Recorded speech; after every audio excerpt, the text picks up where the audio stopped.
Assalamualaikum warahmatullahi wabarakatuh.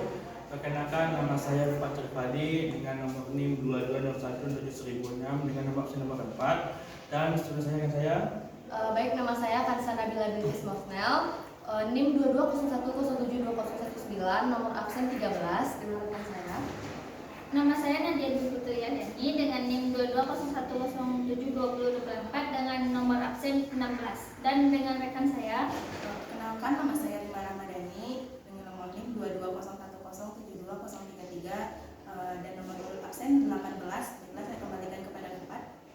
Baiklah, mungkin itu adalah perkenalan kelompok kami, itu kelompok 4. Mungkin kita mulai saja. Perkenalkan, nama saya Rima Ramadhani, saya dari kelompok 4 akan menampilkan mind mapping yang telah saya buat. Baiklah, saya akan jelaskan. Itu pertama, materi saya yaitu tentang akuntansi biaya. Saya akan memulainya dari pengertian. Pengertian akuntansi biaya ada secara garis besar itu terbagi oleh dua, yaitu umum dan ahli. Kalau definisi secara umum yaitu pengidentifikasian, pendefinisian, pengumpulan sebagai unsur biaya tidak langsung. Nah, kalau menurut ahli itu juga terbagi dua, yaitu menurut Rayburn dan Scom. Kalau menurut Rayburn itu aktivitas identifikasi mengukur sebagai pelaporan unsur anggaran bisnis. Dan kalau menurut Scom yaitu proses pelaporan pencatatan hasil perhitungan anggaran bisnis. Lalu saya akan lanjut ke part 2 yaitu manajemen.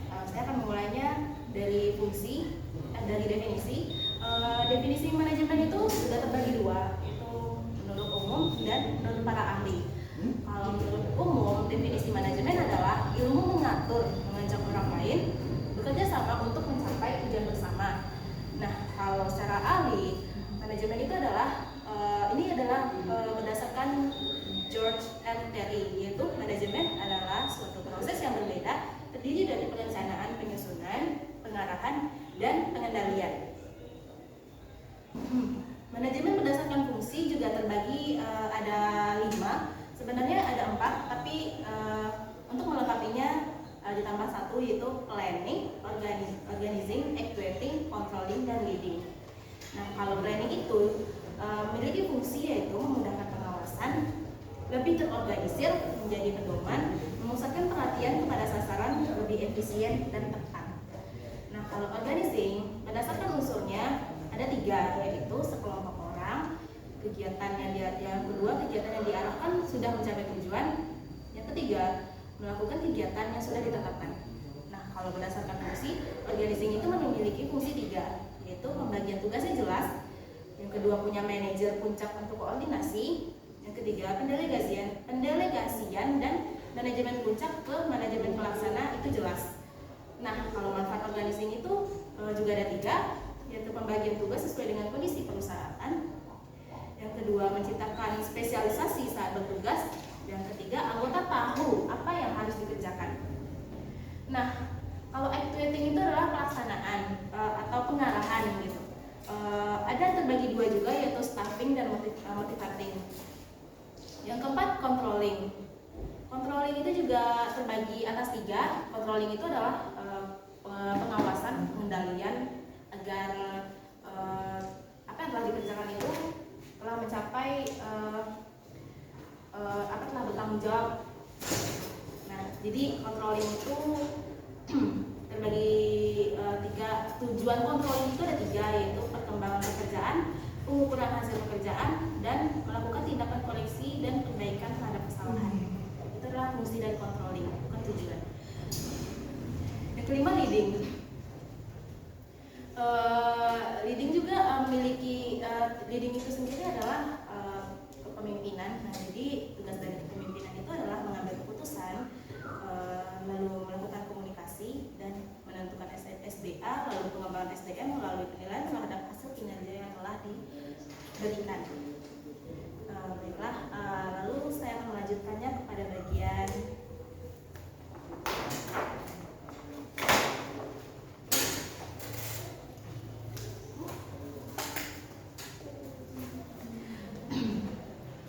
perbedaan akuntansi keuangan dan akuntansi manajemen. Nah, di sini ada beberapa perbedaan antara akuntansi keuangan dan akuntansi manajemen, yaitu berdasarkan pemakai akuntansi keuangan memiliki pemakai oleh manajemen puncak, sedangkan akuntansi manajemen bisa dipakai oleh manajer dari berbagai organisasi.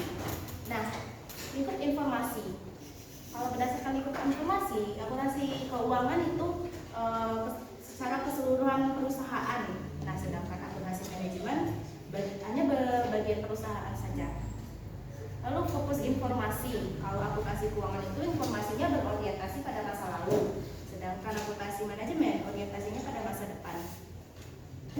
Lalu rentang waktu. Kalau rentang waktu, akuntansi keuangan itu tidak fleksibel, sedangkan akuntansi manajemen dia fleksibel. Nah, kalau istilah laporan, akuntansi keuangan itu dia ringkas. Kalau akuntansi manajemen dia lebih rinci gitu. Nah, kalau kriteria bagi informasi, kalau akuntansi keuangan itu dibatasi. Nah, kalau akuntansi manajemen tidak dibatasi. Sifat informasi akuntansi keuangan dan akuntansi manajemen juga terbagi dua. Kalau akuntansi keuangan, ketepatan itu adalah hal yang penting. Kalau akuntansi manajemen, unsur taksiran yang besar. Lalu, saya akan lanjut ke materi posisi akuntansi biaya di antara akuntansi keuangan dan akuntansi manajemen. Saya akan memulainya dari pengertian dulu lah. Kalau akuntansi keuangan itu adalah laporan keuangan yang dibuat untuk tujuan umum dan biasanya digunakan oleh pihak eksternal. Sedangkan akuntansi manajemen adalah laporan keuangan yang dibuat dengan tujuan khusus dan biasanya digunakan oleh pihak internal. Nah, jadi akuntansi biaya itu apa? Akuntansi biaya itu adalah gabungan fungsi antara akuntansi keuangan dan akuntansi manajemen. Lalu apa saja tugasnya dan perangan akuntansi biaya? Di sini ada menyusun dan melaksanakan rencana. Yang kedua, menentukan metode kalkulasi biaya dan prosedur. Yang ketiga, memilih cara alternatif lainnya. Yang keempat, menghitung jumlah laba dan beban. Yang kelima, menentukan nilai persediaan. Nah, baiklah. Sekian dari materi saya akan lanjutkan kepada teman-teman kelompok 2. Mas selanjutnya itu buat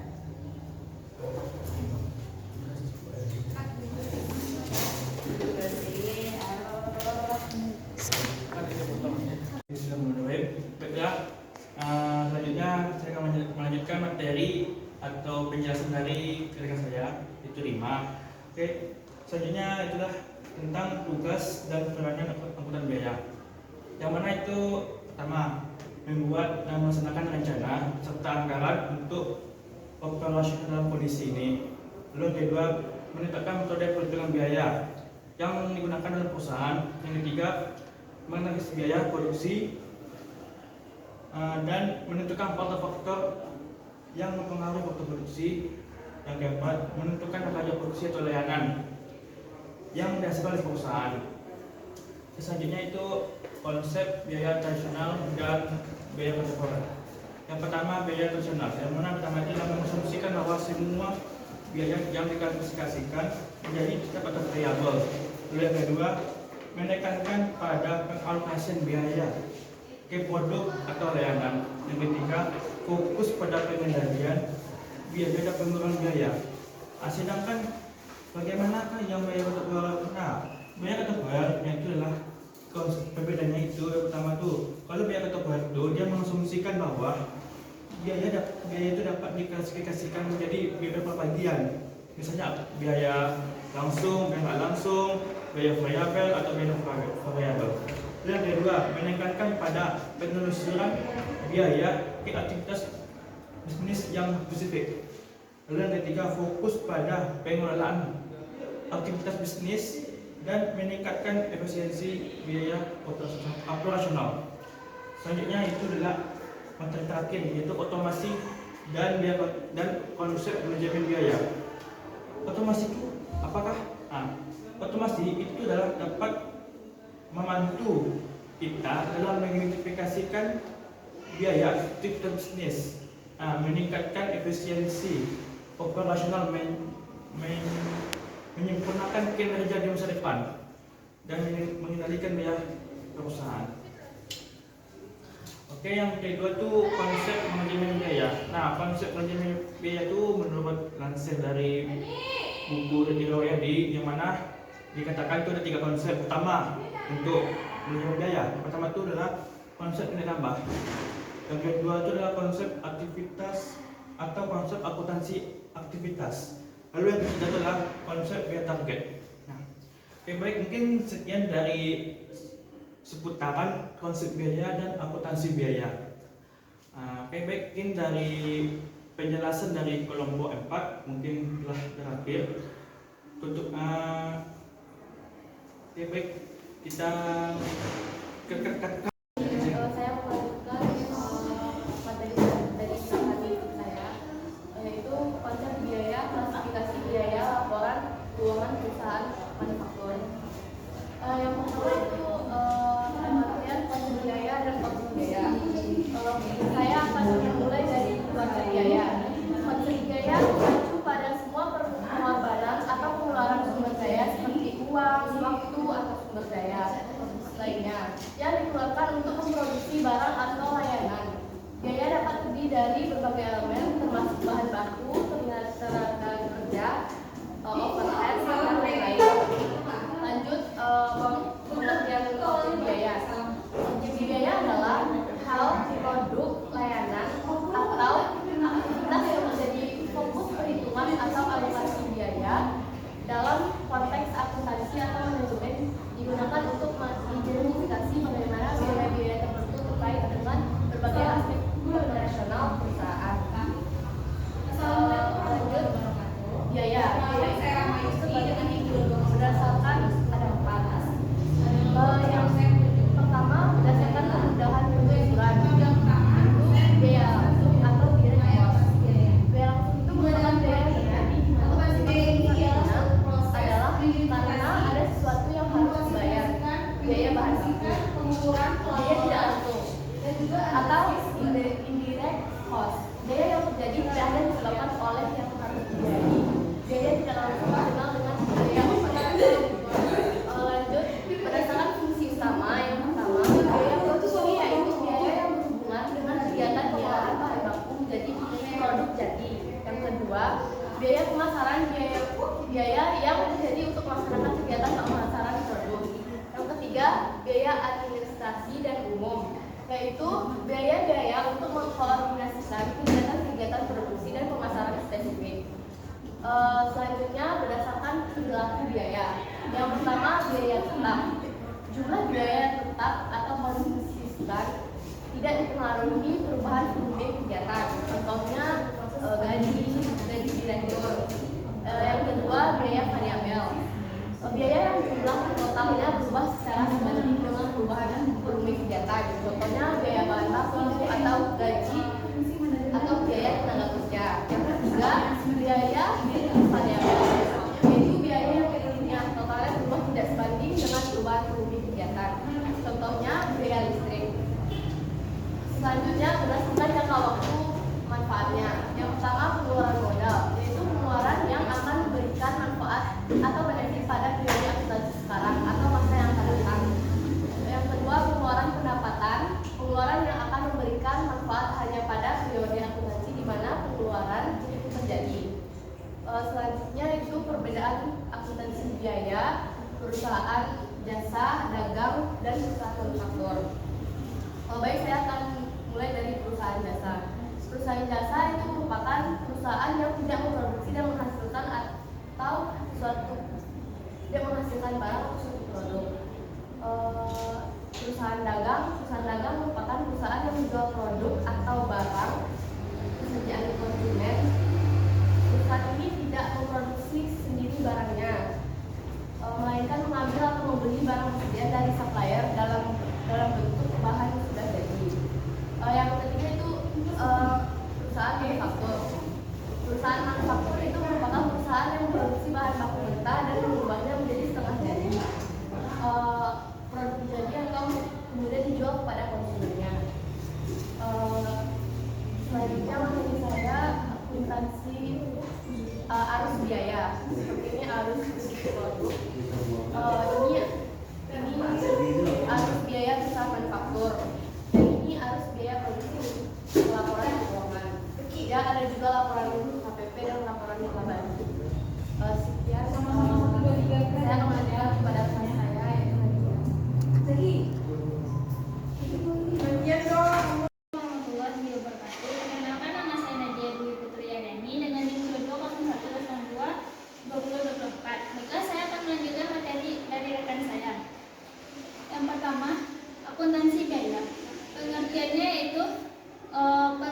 konsep biaya yaitu merupakan biaya berbeda untuk tujuan berbeda. Tujuan berbeda menunjukkan keputusan yang diambil. Selanjutnya, pengertian objek biaya. Segala sesuatu yang akan diukur dan dihitung biayanya seperti produk, proyek, departemen, dan pelanggan.